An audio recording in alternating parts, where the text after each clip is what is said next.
Sophia's sister greets her at the gates of her village with an incredulous stare. Amani, Sophia says stiffly. There is a moment's silence before the sisters embrace. She is welcomed.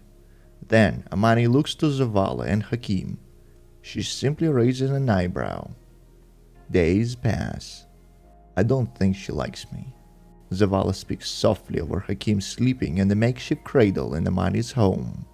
She definitely doesn't like me, Tarj says, emerging. Why do you say that? Sophia asks.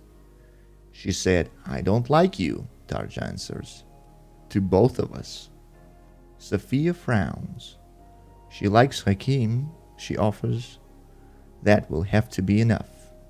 Her sister's village is small, but well fortified, a wall of wooden stakes around their homes. They scrape vegetables and bitter rye from the earth and keep livestock in the barn. Sophia and Zavala build their home there. Years pass. Hakim grows. Zavala holds his hand as the boy toddles on young, unsteady feet. Clack, clack. Sophia knits in her favorite chair, something once precious she had left behind. Through the window she sees Zavala and their son spar with wooden swords in the field behind their home. It is play. Their son is 9. Sophia can hear the clack of wood on wood in the autumn air. Her eyes drop back to her yarn. Clack, clack. Their son is 12.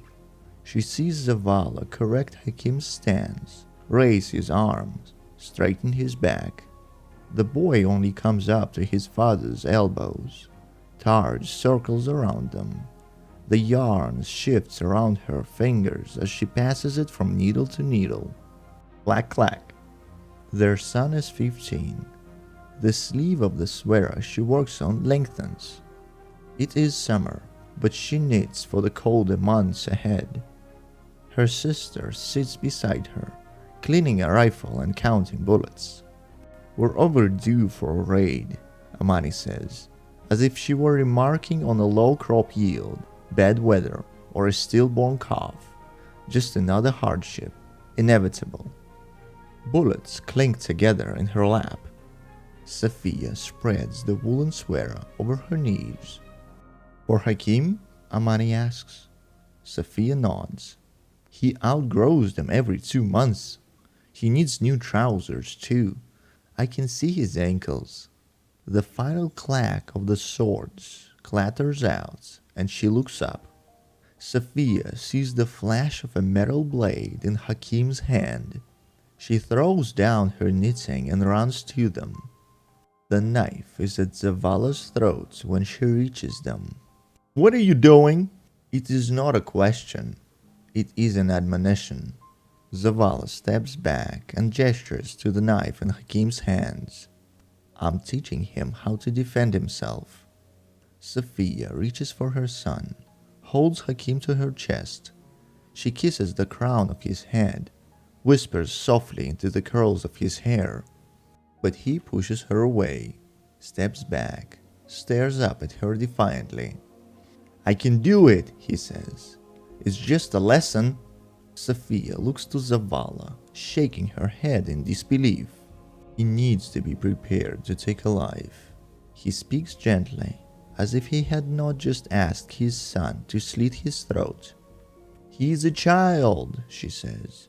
Hakim takes a breath, frowns, begins to speak. Zavala touches his shoulder. Do you think that matters to the fallen? His voice is dark. Sophia takes the knife from her son's hand and holds it by the flat of the blade. An edge for harming, not healing. She knows Zavala is right and hates it. That night, Sophia's sister stays up with her, talking by candlelight.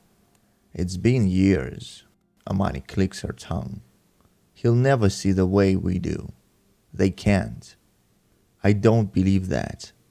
I know you don't. Amani laughs, but Sophia is silent, frowning. He must understand. Her sister sighs. He loves you. Sophia nods. He loves Hakim. She nods again. Then maybe that is enough. When she returns home, Sophia finds Zavala watching over Hakim as he sleeps. Zavala rises, pulls the blankets a little higher over Hakim's shoulder, then brushes his fingers over his son's cheek. Sophia realizes then that in all the Rizen's long, unenviable years, they were never once children. She reaches for Zavala, and he takes her into his arms. A silent question of forgiveness. Let him be a child for a little longer, she whispers into his ear. You will miss these days when they have gone.